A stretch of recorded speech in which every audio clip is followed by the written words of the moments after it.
जय बोलो देवादिदेव खजराट श्री भगवान महावीर स्वामी की जय जय जय। अहिंसा परमो धर्म की जय जय जय। परम पूज आचार्य गुरुवर श्री विद्यासागर जी महाराज की जय जय जय।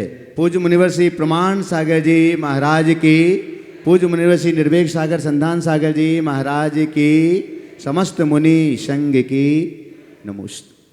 भगवान की भक्ति में लवलीन आचार्य मानतुंग प्रातिहार्यों से मंडित प्रभु की आराधना करते करते प्रभु मय हो रहे हैं, प्रभु में खो रहे हैं।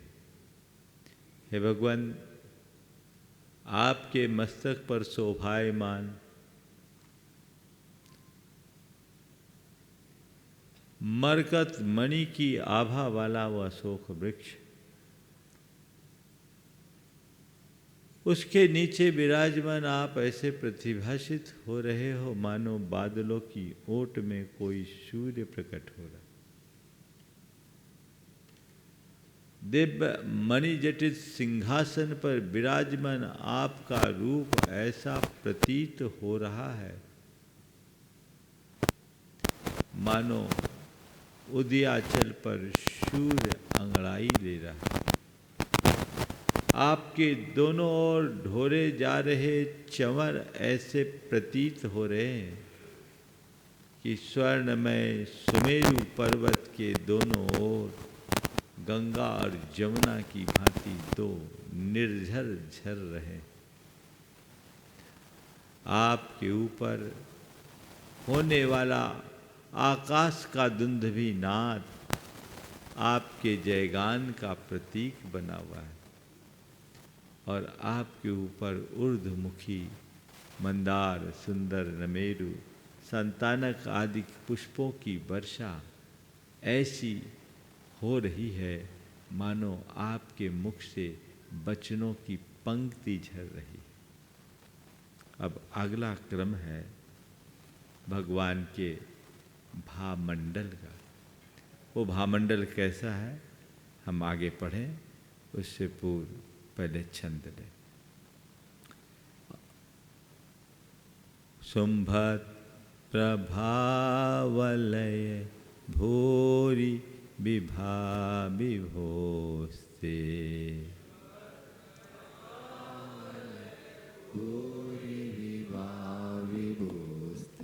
शुंभत प्रभावलय भूरि विभा विभोस्ते,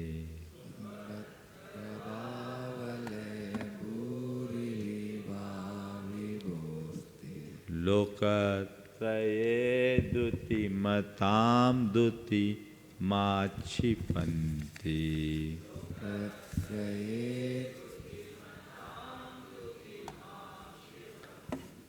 लोकत्रये द्युतिमतां द्युतिमाक्षिपन्ति,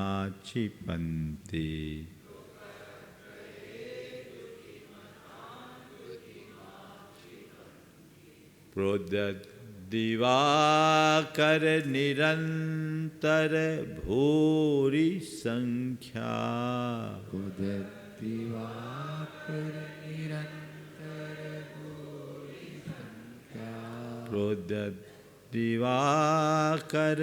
निरंतर भूरि संख्या,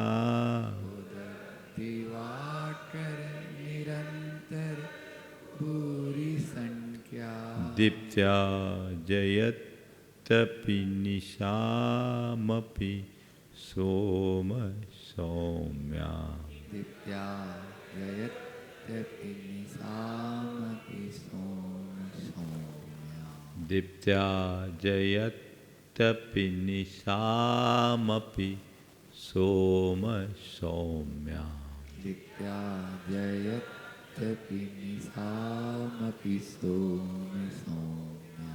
इस छंद में भगवान के भामंडल प्रातिहार्य का बड़ा सजीव वर्णन है। हम लोगों को पता है कि भगवान के 8 प्रातिहार्यों में एक भामंडल होता है। भामंडल शब्द 2 शब्दों के मेल से बना है। भा यानी कांति, प्रकाश, तेज, और उसका मंडल यानी वर्तुल।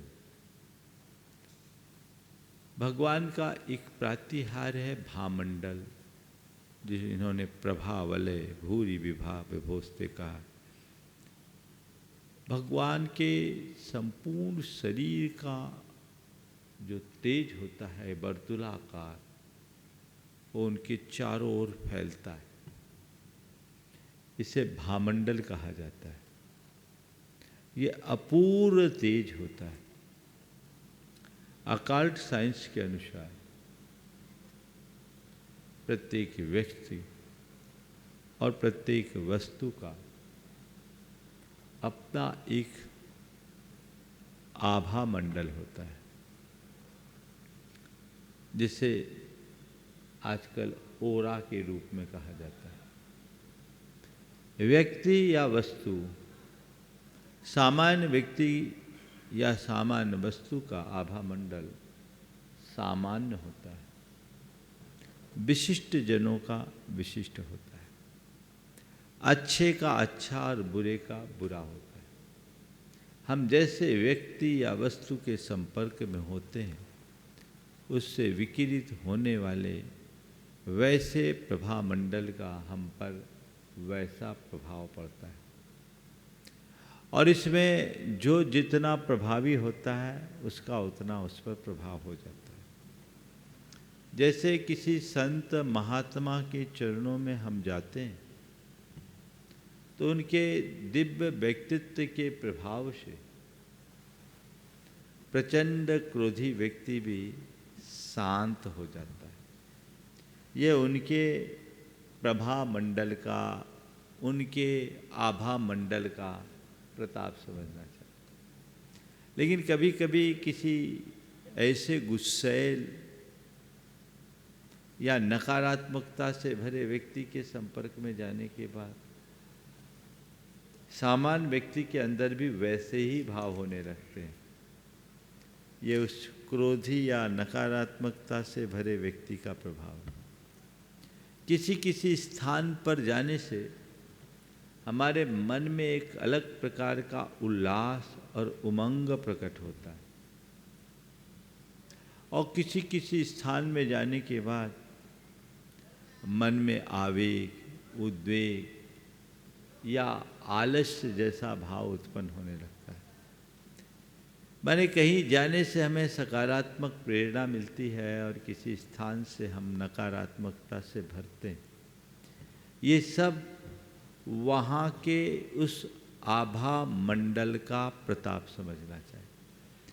तो हम जैसे स्थान पे रहते हैं, जैसे व्यक्ति के संपर्क में जाते हैं, उसका वैसा प्रभाव होता है। महापुरुषों के शरीर से उनके मस्तक के चारों ओर पीले रंग का एक वर्तुलाकार आभा मंडल होता है। वो बहुत प्रभावी होता है। और जो व्यक्ति नकारात्मकता से भरे होते हैं, उनके शरीर से इस तरह की नकारात्मक किरणें निकलती। आजकल कुछ ऐसे डिवाइस भी बन गए हैं जिसके आधार पर व्यक्ति के शरीर से निस्सरित होने वाले आभा मंडल का पूरा फोटोग्राफी की जा सकती है। आज से लगभग 50-60 वर्ष पूर्व रूस में एक शोध हुआ, एक वैज्ञानिक हुआ, मिस्टर किरलियान और रुडॉल्फ किर। इन लोगों ने एक थेरेपी विकसित की, किरलियान थेरेपी। उससे व्यक्ति के शरीर के से बाहर निकलने वाले आभा मंडल का चित्र खींचा जाने लगा, और उस आधार पर ये प्रमाणित किया जाने लगा किसी व्यक्ति के लिए 6 महीने बाद जो बीमारी आने वाली है, उसको आज जांचा जा सकता। ये हमारे भाव तरंगों को मापने का एक माध्यम बना। उसके आधार पर ऐसा करते हैं। मेरे संपर्क में एक सज्जन है, उन्होंने तो उनके पास पूरा ऐसा डिवाइस है, वो व्यक्ति का, वस्तु का, सबका भावमंडल लेते हैं। डॉक्टर प्रद्युमन जैन, वो आपकी पूरी की पूरी, उसमें पूरा आपको दिख जाएगा कि आपका ओरा किस प्रकार का, यहाँ तक कि आपके चित्र से भी आपका वो ओरा लिया जा सकता है और उसे घटाया बढ़ाया जा सकता है अपने भाव धारा के बदौलत।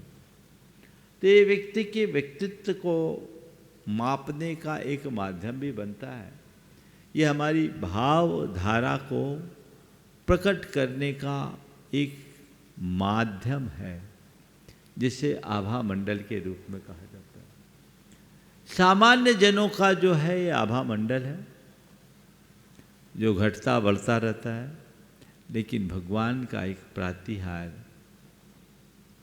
भामंडल है, जो उनके केवल ज्ञान के बाद हमेशा बना रहता है। वो भामंडल कैसे प्रभावी होता है और कैसा होता है, पहले हम छंद का अर्थ लें, फिर इससे जुड़ी कुछ प्रासंगिक बातें आप सबसे करेंगे। सुंभत प्रभा वलय भूरि विभा विभोस्ते, हे विभो, हे भगवान, हे विभु, हे परमात्मा, ते आपके सुंभत प्रभा वलय भूरि विभा। सुंभत शोभायमान प्रभावलय भामंडल की, भूरि यानी प्रचंड, विभा यानी कांति, आपके प्रभावलय के, शोभायमान प्रभावलय के, सुंभत यानी शोभायमान शोभनी, प्रभावलय भामंडल की, भूरि जो अत्यंत बहुत अत्यधिक प्रचंड, विभा कांति है। वो कैसी है? लोकत्रये द्युतिमताम द्युतिम आक्षिपन्ति। लोकत्रये तीन लोक के द्युतिमताम कांतिमान पदार्थों की द्युति यानी कांति को आक्षिपन्ति तिरस्कृत कर देती है, फीकी कर देती है। हे भगवन, हे विभो, शोभायमान आपके इस भामंडल की प्रचंड कांति तीन लोक के समस्त कांतिमान पदार्थों की कांति को फीकी कर देती है।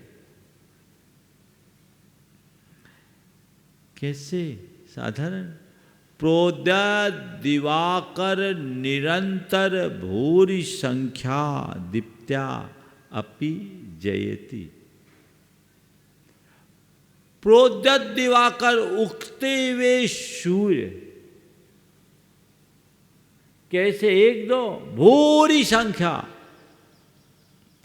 ढेर सारे, हजारों लाखों करोड़ों सूर्य, निरंतर एक साथ उदित होने वाले हजारों करोड़ों सूर्य की दीप्त्या, कांति को भी, कांति से भी, अपि जयति जीत लेते। एक दो सूर्य नहीं, करोड़ों सूर्य भी आपके आगे फीके पड़ जाते हैं। ये तो दिन की बात हो गई। निशाम अपि सोम सौम्या, और करोड़ों चंद्रमा, सोम सौम्याम, सोम यानी चंद्रमा, उसकी सौम्य छवि से को भी जयति जीत लेते। मतलब भगवान आपका ये जो आभा मंडल है, उसकी तेज की कथा मैं क्या कहूँ। उसकी कांति के आगे तीन लोक के सारे कांतिमान पदार्थ फीके हो जाते हैं, फीके पड़ जाते हैं, और लोक में हमें सबसे तेजस्वी सूर्य दिखता है। पर ऐसे करोड़ों सूर्य एक साथ उदित हो जाए तो भी आपका ये तेज उसे जीत लेता है। और लोक में चंद्रमा को कांतिमान माना जाता है, ऐसे करोड़ों चंद्र भी उसके आगे निस्तेज हो जाते।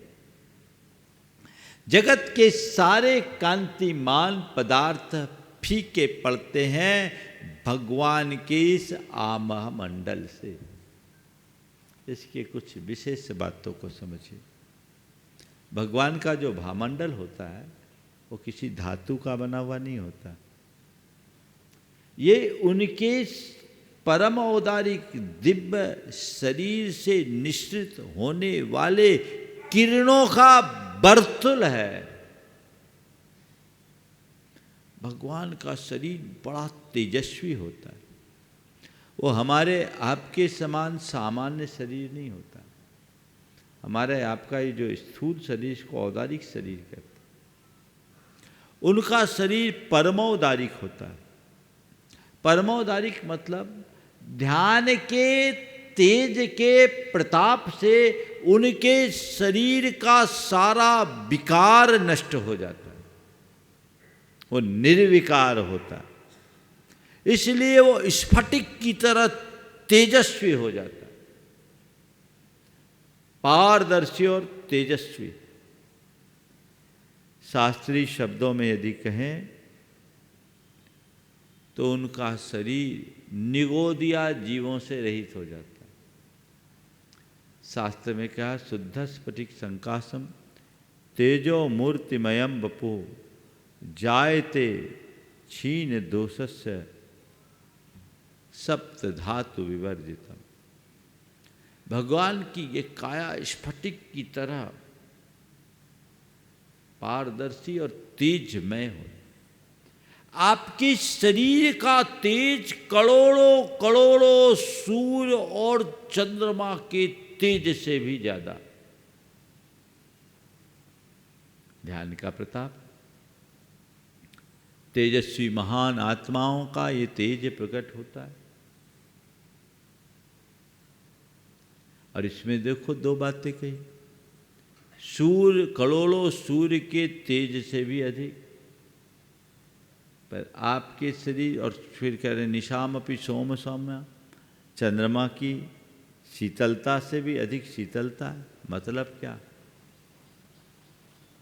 सूर्य से भी अधिक तेज, चंद्रमा से भी अधिक शीतलता आपके इस भामंडल में, यानी प्रकाश तो है, प्रताप नहीं है।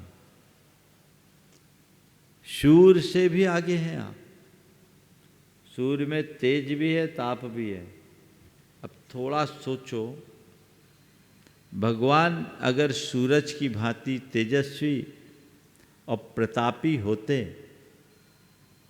तो हमारा क्या होता?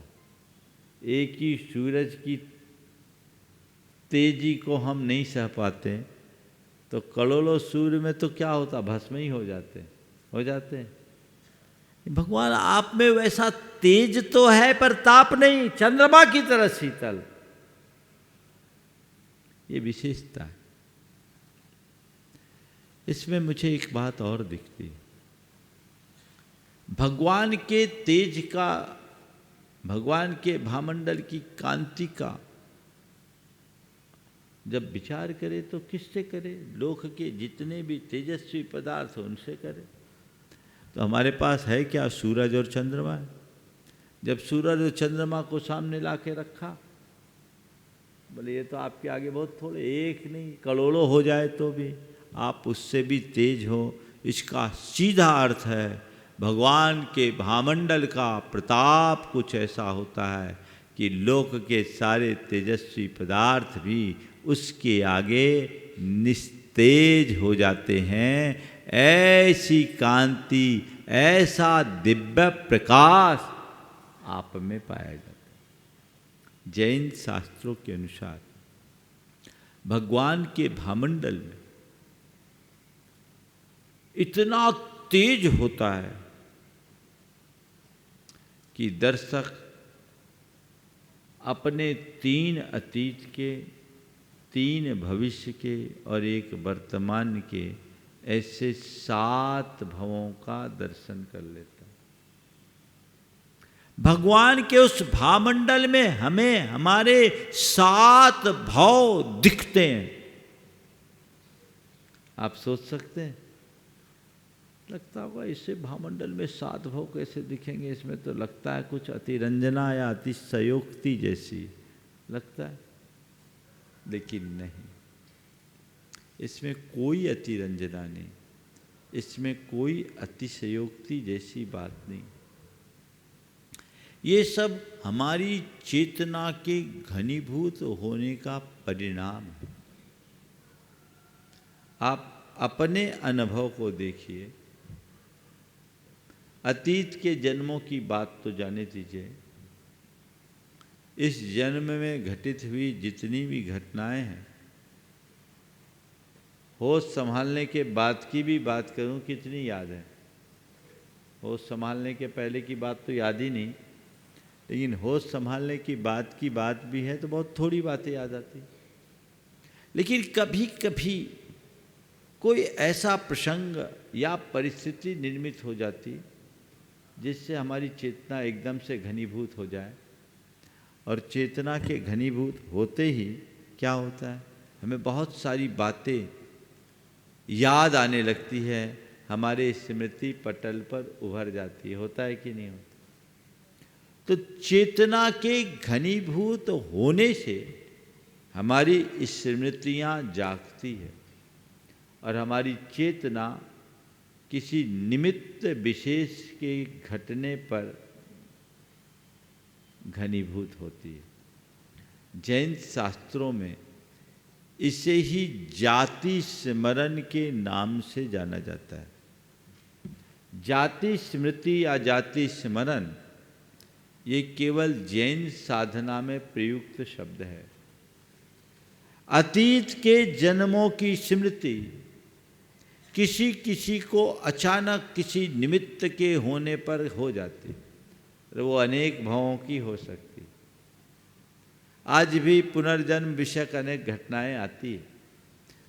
इंटरनेट में तो ऐसे घटनाओं का अंबार लगा है, आप उसमें देखें तो बहुत सारी घटनाएं आएगी, और जो बोलता है वो सब सच निकलता है। तो क्या हुआ, वो घटनाओं को उसने जन्म दिया या घटित घटनाओं की जानकारी क्या दिया? घटनाओं की जानकारी दी। तो क्या हुआ, घटनाएं तो घट गई थी, वो हमारी चेतना में थी, लेकिन हमें उसका आभास नहीं था। वो कब हुआ? जब डिकोड हुई। और डिकोड कब हुई? जब चेतना घनीभूत हुई। ये सिस्टम ऐसा ही है कि आपके कंप्यूटर में सारा मटेरियल भरा हुआ है, ठीक? अब मटेरियल तो है, लेकिन सॉफ्टवेयर में सारा मटेरियल है, पर उसको जब तक हम खोलेंगे नहीं, फाइल को ओपन नहीं करेंगे, चीज़ें प्रकट कैसे होगी? और फाइल को ओपन करने के लिए क्या करना पड़ेगा? जो उसमें फीड है, हमको वो कमांड देनी पड़ेगी जिसके बल पर हम उसको डिकोड करें और वो स्क्रीन पर उभर पाए, है ना?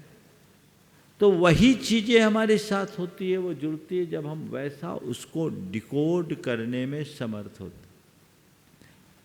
अंतश्चेतना में घटित सब बातें पड़ी है, पर वैसा सिस्टम भी होना चाहिए ना। एक सॉफ्टवेयर का सिस्टम है तो उसके लिए वैसा ही हार्डवेयर भी चाहिए। हमारी मृत्यु हो जाती है, हार्डवेयर यहीं धरा रह जाता, सॉफ्टवेयर जाता, उसके मैच्योर हार्डवेयर नहीं रहता तो काम नहीं करता। इसलिए हम अतीत के जन्म की बात भूल जाते हैं, इस जीवन की बात ही आती, क्योंकि इस हार्डवेयर के साथ उसकी मैचिंग। निमित्त विशेष घटने पर ऐसा प्रसंग बनता है और उसमें जाति स्मृति हो जाती है, जिसे सम्यक दर्शन का कारण माना गया। भगवान के उस दिव्य तेज के प्रताप से, महामंडल के तेज के प्रताप से हमारी चेतना घनीभूत होती है और उसमें 7 जन्म की बातें दिख जाती। मुझे इसमें एक प्रतीक भी दिखता है, 7 ही क्यों, है ना? आप लोग बोलते ना, मैं तो उसे 7 जन्म तक नहीं भूलूंगा, 7 समुंदर पार जाकर के भी काम कर लेंगे। आप लोग 7 फेरे लगाते हैं, भगवान की फेरी भी 7 लगाते हो। किसी को प्रणाम करना 7 कदम आगे चल करके पढ़ते हो। अरे किसी के साथ 7 कदम चल लिए तो जीवन भर का साथ हो जाता है।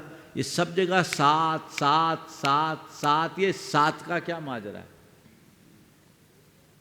सात प्रतीक है संपूर्णता का। किसका प्रतीक है? संपूर्णता का। तो मुझे ऐसा भी लगता है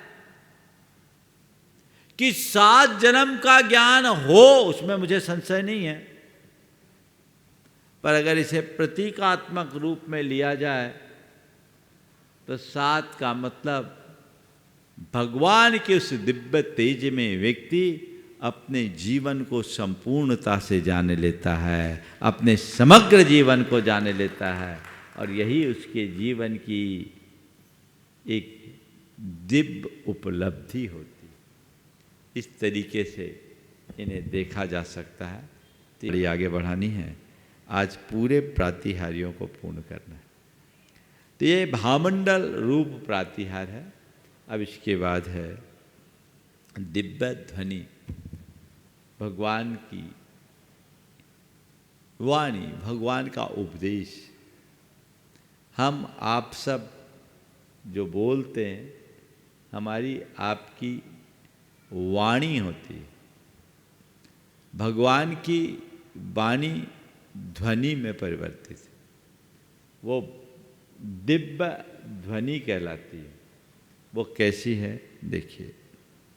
स्वर्गापवर्ग गम मार्ग विमार्ग निष्ठ, स्वर्गापवर्ग गम मार्ग विमार्ग निष्ठ, स्वर्गापवर्ग गम मार्ग विमार्ग निष्ठ,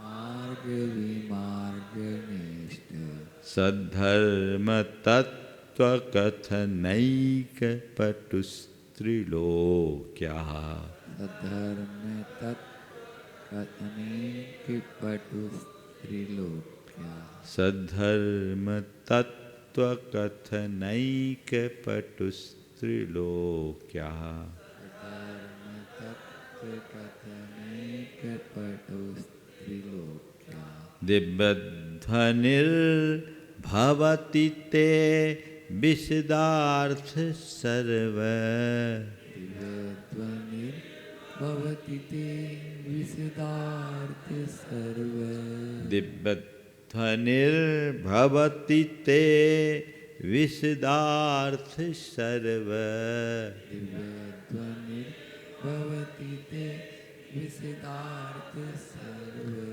भाषा स्वभाव परिणाम गुणै प्रयोज्य, भाषा स्वभाव परिणाम गुणे प्रयोज्य, भाषा स्वभाव परिणाम गुणै प्रयोज्य, स्वभाव परिणाम गुणे प्रयोज्य, स्वर्गापवर्ग गम मार्गम विमार्गन इष्ट, स्वर्ग अपवर्ग गम मार्ग, स्वर्ग अपवर्ग, स्वर्ग यानी स्वर्ग, अपवर्ग यानी मोक्ष, वहाँ गम मार्ग जाने के मार्ग को, विमार्गन यानी खोजने में, खोजना ही जिसका इष्ट है, अर्थात जो स्वर्ग और मोक्ष का मार्ग बताने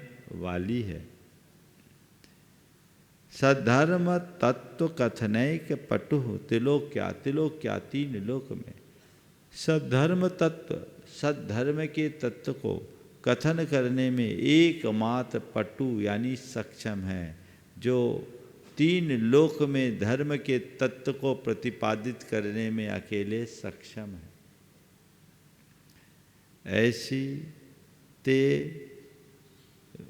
सर्वभाषा स्वभाव परिणाम गुणहि प्रयोज्य विशदार्थ दिव्यध्वनिर्भवति, सर्वभाषा स्वभाव ते दिव्यध्वनि, ते आपकी दिव्यध्वनि विशदार्थ, विशद स्पष्ट अर्थ से भरी हुई, सर्वभाषा स्वभाव गुणहि प्रयोज्य भवति, सर्वभाषा स्वभाव रूप गुणों से युक्त होती है।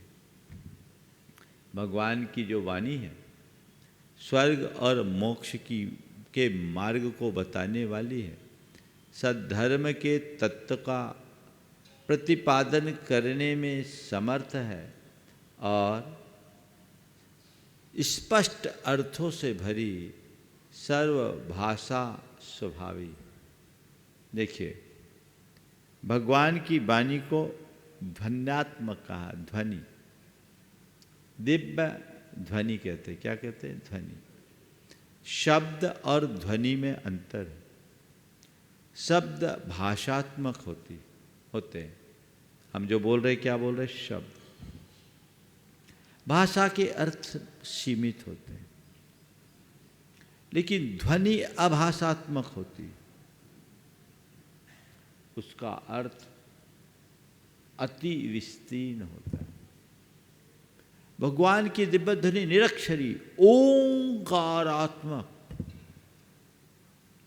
ध्वनि को प्रकट करने के लिए तालु, दंत, ओष्ठ, कंठ आदि का प्रयोग करने की जरूरत नहीं है, पर शब्द को प्रकट करने के लिए हमें दंत, तालु, ओष्ठ आदि का प्रयोग करना पड़ता है। भगवान की दिव्य ध्वनि सहज अंतर से निकलती ओंकार, ओम। इसके लिए क्या करना पड़ रहा है? ये हमारे नाभि से उत्पन्न होने वाला नाद है। तो ओंकार में दिव्य ध्वनि भगवान की होती है जो ध्वन्यात्मक है। लेकिन ये ध्वनि बड़ी प्रभावशाली, भगवान जो उपदेश देते ओंकारात्मक, लेकिन वो ओंकारात्मक ध्वनि बाहर आती है तो बहुत भगवान के समोसरण की टेक्नोलॉजी बहुत हाई टेक्नोलॉजी, हाईटेक होता है।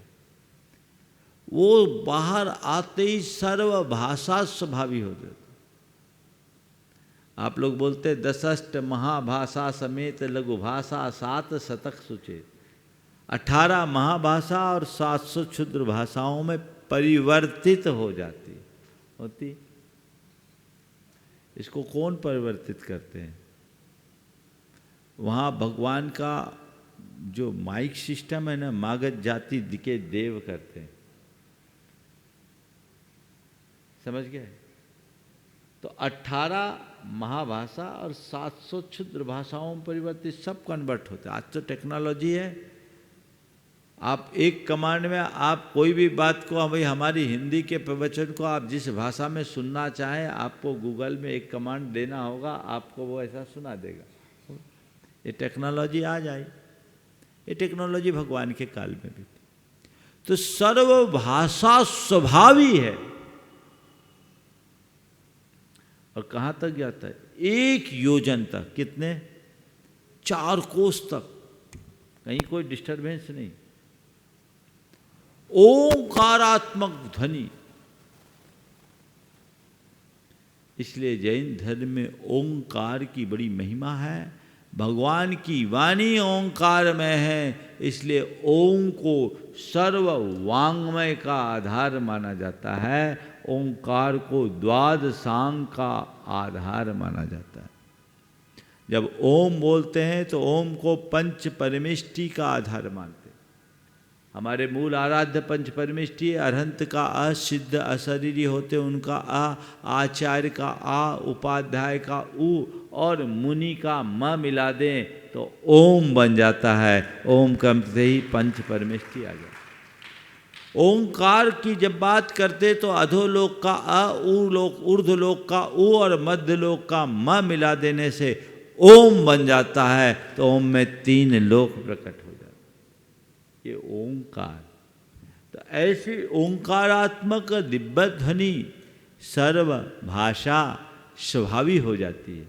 बंधु, वहाँ मनुष्य तो क्या, सुर नर असुर और पशु पक्षी सब भगवान की वाणी को अपनी अपनी भाषा में समझ लेते।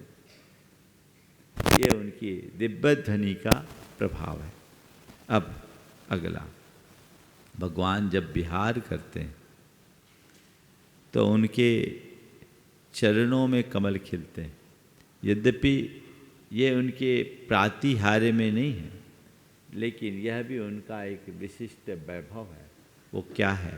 अगले छंद में। उन्निद्र हेम नव पंकज पुंज कांति।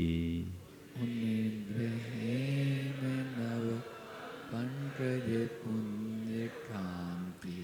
उन्निद्र हेम नव पंकज पुंज कांति। उन्निद्र हेम नव पंकज पुंज कांति। पर्युल्लसन्नख मयूख शिखाभिरामो। पर्युल्लसन्नख मयूख शिखाभिरामो। पर्युल्लसन्नख मयूख शिखाभिरामो। राम सन्नख मयूख शिखाभिरामो। राम रामो, ठीक है, मुझे देखना। पर्युल्लसन्नख मयूख शिखाभिरामो। पर्युल्लसन्नख मयूख शिखाभिरामो। पादौ पदानि तव यत्र जिनेन्द्र धत्तः। पादौ पदानि तव यत्र जिनेन्द्र दत्तः। पादौ पदानि तव यत्र जिनेन्द्र धत्तः। पादौ पदानि तव यत्र जिनेन्द्र दत्तः। पद्मानि तत्र विबुधा परिकल्पयन्ति।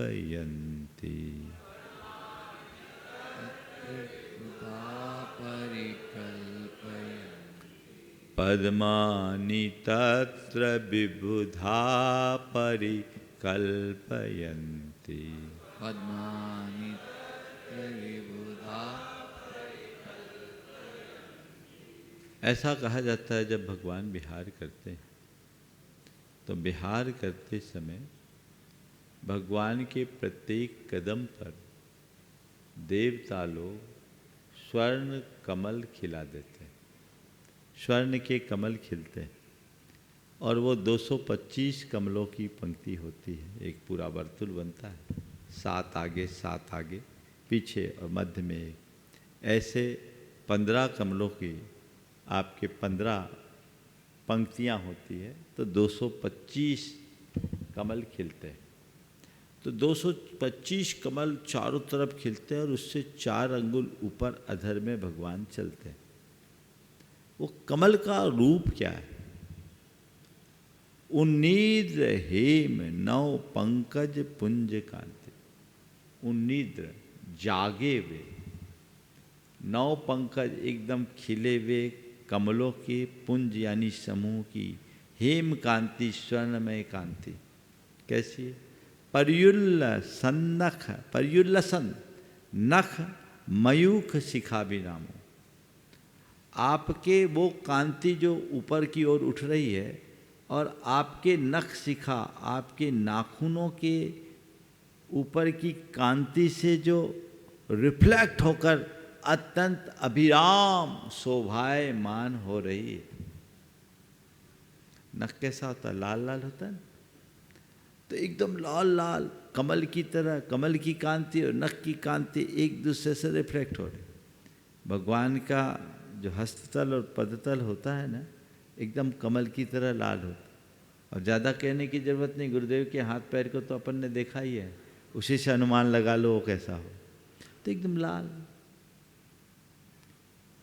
ऐसी पादौ पदानि तव यत्र जिनेन्द्र धत्ता। हे जिनेन्द्र, तव पादौ पदानि, आपके चरण जहाँ धत्ता रखे जाते हैं, दोनों चरण यत्र धत्ता रखते हैं, तत्र पद्मानि विबुधा परिकल्पयन्ति। वहाँ कमल, विबुधा यानी देवगण, परिकल्पयन्ति, खिला देते। यानी जहाँ आप चरण रखते हैं, आपके चरण रखने के स्थान पर स्वर्ण में ऐसे कमल खिल जाते। ये तो इसका सामान्य अर्थ हुआ। इसका एक विशेष अर्थ भी दिखता है। भगवान के चरण रखने के स्थान पर कमल खिलते हैं। और यहाँ लिखा उन्निद्र नव हेम नव पंकज पुंज का। उन्निद्र यानी जागृत, निद्र यानी सोए हुए। हम लोग जैसे सोते जागते हैं वैसे कमल भी सोता जागता है। रात में कमल सो जाता है तो मुखलित हो जाता है, मुरझा जाता है, लेकिन जब दिन में खिलता है तो जाग जाता है। जागने का मतलब खिला हुआ। जहाँ भगवान के चरण पड़ते हैं वहाँ जागरूकता अपने आप आ जाती है। समझ गए? इसका अर्थ मुझे ऐसा भी दिखता है कि भगवान के चरण पड़ते ही भक्तों का हृदय कमल खिल जाता है ना? उसकी चेतना उन्निद्र हो जाती है, जाग जाती है। तो जहां चरण पड़े भक्त का हृदय कमल खिले, वो खिल जाता है। भैया आज 5 मिनट से थोड़ा एक्स्ट्रा होगा, पूरा करना है मुझे। तो चरण कमल पड़ते ही हृदय कमल खिल उठता है। हम लोग बोलते तौ पादौ मम हृदय मम हृदयम तौ पदद्वये लीनम, बोलते हैं तिष्ठ तो जिनेन्द्र तावद यावद निर्वाण संप्राप्ति। तो यदि अपने जीवन रूप कमल को खिलाए रखना चाहते हो तो भगवान के चरण कमलों को अपने हृदय में रख लो, अथवा अपना हृदय भगवान के चरण कमलों में रख दो, खिले रहो। आचार्य समंतभद्र महाराज ने इन चरण कमलों के संदर्भ में एक बड़ी अच्छी बात लिखी। जिन पति पद पद्म प्रेक्षणी दृष्टि लक्ष्मी, जिनेन्द्र भगवान के चरण कमलों को देखने वाली दृष्टि एक सच्चे भक्त का हृदय जिनेन्द्र भगवान के चरण कमलों में केंद्रित होता है। समझ गए? तो भगवान के चरण कमल जो हम बोलते हैं वो यही है कि यदि हृदय में भगवान के चरण आ जाए तो हृदय कमल खिलेगा। इसका एक दूसरा प्रतीकात्मक अर्थ और दिखता है। कमल को लक्ष्मी का प्रतीक माना जाता है। किसका प्रतीक माना जाता है? लक्ष्मी सदैव कमलासन पर मिलती है। तो कमल को लक्ष्मी का प्रतीक माना जाता है। भगवान के चरणों में कमलों का खिलना 3 लोग की सर्व संपदा का उनके चरणों में न्योछावर होने का प्रतीक है। प्रत्येक कदम पर चरण कमलों का खिलना 3 लोक की संपदा के न्योछावर होने का द्योतक है। और भगवान का उससे 4 अंगुल ऊपर चलना उनकी अलिप्तता की पहचान है। वो उन सबसे अनासक्त है। एक बार बिहार चल रहा था, सड़क बहुत खुरदरी थी, पाँव छिल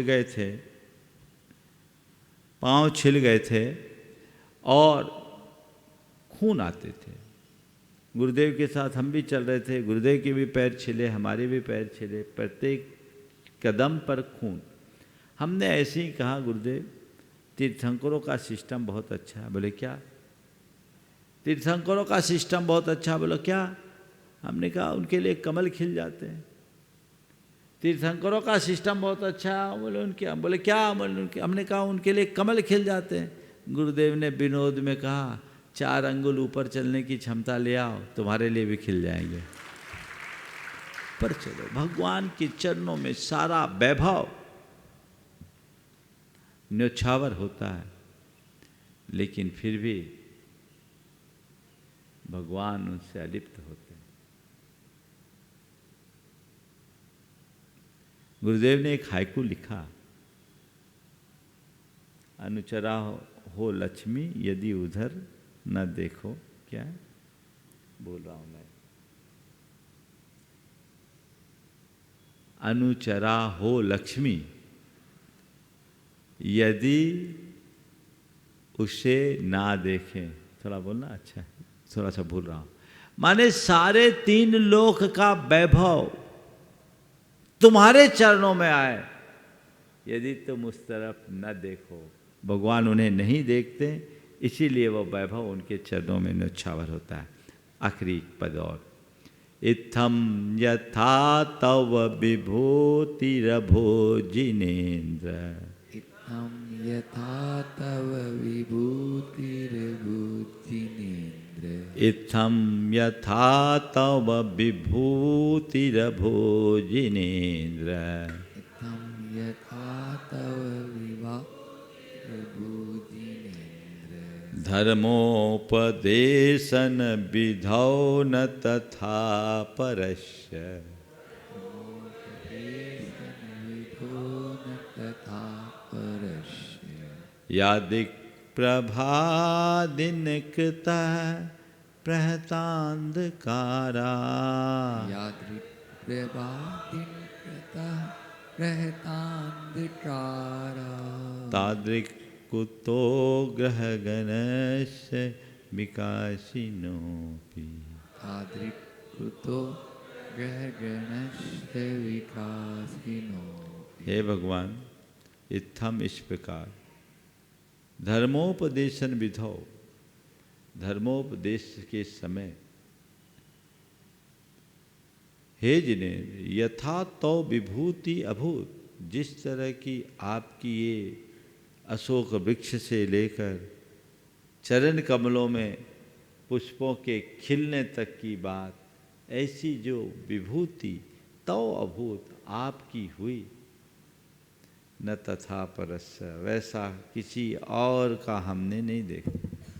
और ठीक भी, यादिक प्रभा दिनकृतः प्रहतांधकारा, प्रहतांधकारा, समस्त अंधकार को नष्ट कर दिया है जिसने, ऐसे दिनकृतः सूर्य की यादृक प्रभा जैसी कांति है, तादृक विकासिनः अपि गगनस्य कतो, खूब खिले रहने पर भी, उगे होने के उपरांत भी ग्रहगण के अंदर कहाँ आप सूर्य हो, बाकी सब तारागण हैं, नक्षत्र हैं, उनकी आपकी कोई समानता नहीं है, आपका उनमें कोई साम्य नहीं है।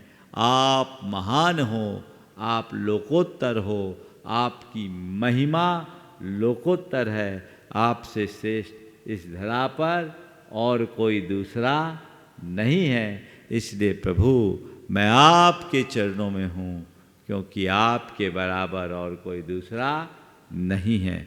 बंधुओं, इस प्रकार ये अशोक वृक्ष से लेकर प्रभा मंडल तक अष्ट प्रातिहार्यों का सजीव चित्रण जिस तरह से यहाँ किया गया, उनको ध्यान में रखते हुए यदि आप भगवान का ध्यान करें तो ये रूपस्थ ध्यान होगा। दिव्य परमात्मा का यह ध्यान हमारे कर्म निद्रा का विशेष कारण, ये हमारे जीवन की उन्नति का आधार है। इसलिए अभ्यास कीजिए, आप इनको ध्यान में लीजिए। आठों छंदों के बारे में बहुत विस्तार से आप सबके बीच चर्चा हुई, आप इसका लाभ लें, बहुत बहुत आनंद आएगा।